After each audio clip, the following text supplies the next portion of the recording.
Hey guys, welcome back to whatever this is. Today will be a topic I will constantly be going back to on this channel. I promise you that. I love Pokemon. A lot. It's not a secret to anybody, but one thing I want to talk about on this channel is going to be one of the first things, Pokemon related wise, I want to tackle. And for that, it is actually the kind of, I guess, forgotten games?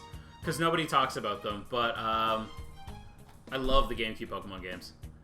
I get a lot of crap, and I don't blame you. I completely understand why people would hate this. I love them. I loved a lot more of the, I guess, the concepts and ideas that this game brought forward, especially in the first one. The main character, Wes, was really cool, where he was like part of Snag'em, which was like a Team Rocket counterpart. And he went rogue, and he battled against them because he stopped disagreeing with them, or he started to disagree. Cool concept for a character. I really like it. I never felt like they really went far enough, and unfortunately, the Pokemon selection was really bad. The point of it was to, at the time, Johto Pokemon had kind of gotten lost in the transition of when they changed the system over in Gen 3. So they needed some way to bring them in, so I guess this was their answer to that, and they wanted to make a Coliseum game for it, so they made the Coliseum game and then added in, like, a quickie story. I love these games so much that I even have the strategy guide. Unfortunately, this is not the official Nintendo day. Unfortunately, this is not the official Nintendo strategy guide, but one day I will get it. And it just gives you the whole roundout of what everyone's obviously carrying. I usually pick a lot of this stuff up for its art, but at times this game is an absolute just slog of a gauntlet to go through, which is really unfortunate because I do quite enjoy the world it built of the Aura region. I believe it's pronounced the Aura region, where it's like a desert wasteland kind of town. It's the Wild West, and the main character, Wes, is trying to capture all the corrupted or shadow Pokemon who's had their hearts closed, and he wants to bring them back to that point where they were happy Pokemon. But unfortunately, in this game, the only Pokemon you can get are those Pokemon, and the selection's weak. Luckily, you start with Espeon and Umbreon, and if last time I played through it, I pretty much plowed through the game with those two. And it's great because you just get the two of them, because in Gen 3 it was really hard to get Espeon and Umbreon because the day-night cycle was taken out. So that was a thing for a period of time. Then they brought it back in Gen 4, problem solved. So when it comes to Gale of Darkness, I never picked it up right away. This one I picked up right away. I was excited for Coliseum, but I guess because of just how much of a slog the combat kind of got, because I had played through it multiple times, I wasn't as excited for this one, and I kind of wish I jumped on it right away, because a lot of the problems that this game had got fixed. It still had gauntlets in it, but it wasn't nearly as bad. But this game really focused on making sure you had good team combat, where this one was more of you could play more like a traditional Pokemon game. Still good, just, yeah, I could see how that lost some people along the way. And I always remember picking it up from Blockbuster when you could rent video games, and I was big into martial arts at the time, so I was taking Taekwondo, and I walked from my dojo and then walked to Blockbuster and then walked home. I was very excited to play this at the time, but I picked it up later, but I'm going to save that for another time when I actually bought the game.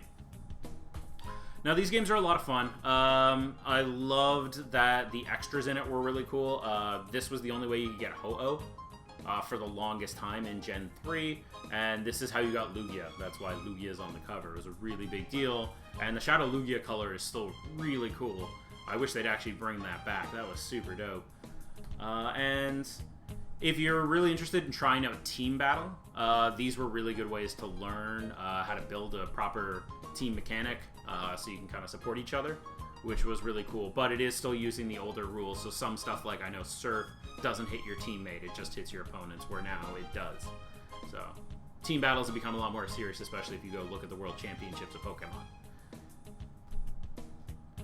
But I had a ton of fun. The character in the beginning of this one is named Michael, and he's okay. He's more of your typical Pokemon protagonist. I kind of liked Wes because he was kind of like older, had joined Team Rocket, and then left Team Rocket. And yes, I know it's Snag'em, but they were Team Rocket. And then he was like, nope, I disagree. I'm out. I'm stealing your stealing machine, and I'm going to go work on my own, and I got Espeon and Umbreon. Don't worry. Or Michael's like, I can be, you know, a good person and then catch these Pokemon and stop the evil organization from taking over. Still really cool. The best character actually out of both of these that I wish would come back is a character named Minor B. He was really dumb. He had a giant afro, and it was half white, half red, and he danced, and he had Ludicolo's, and all they did was dance. Amazing character. I really wish he'd come back. His theme song was, so good. So good. But this one was a lot happier. You could catch wild Pokemon. You could even, like, choose what Eevee evolved into. I still think I went with Espeon, because Espeon? The psychic typing was really good. They expanded the roster out ×2. They made purifying Pokemon way easier. Absolutely way easier. It was a nightmare in this game to purify them because it took forever.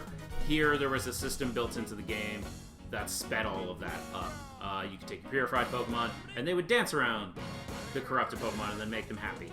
And then you could get them all that way, so that then you could transfer everything over into your Gen 3 games. Because, again, these were for bringing back in Johto Pokemon, mainly, which was a good purpose at the time. So, guys, I think that's where I'm probably going to end with this week's episode. I know it was a bit meandering and all over the place. But, guys, if you hadn't had an opportunity, I would say check these out. They do have problems, and I understand why people don't like them. But I love them. They're very enjoyable to me. And I would love to see a remaster if they could either fuse the games into one or kind of retweak it. I would love to see this area come back because it was very story-focused. And I remember having an absolute blast of a time plowing through them at the time. But guys, that's where I'm going to leave this week's episode. Take care. Have a good one.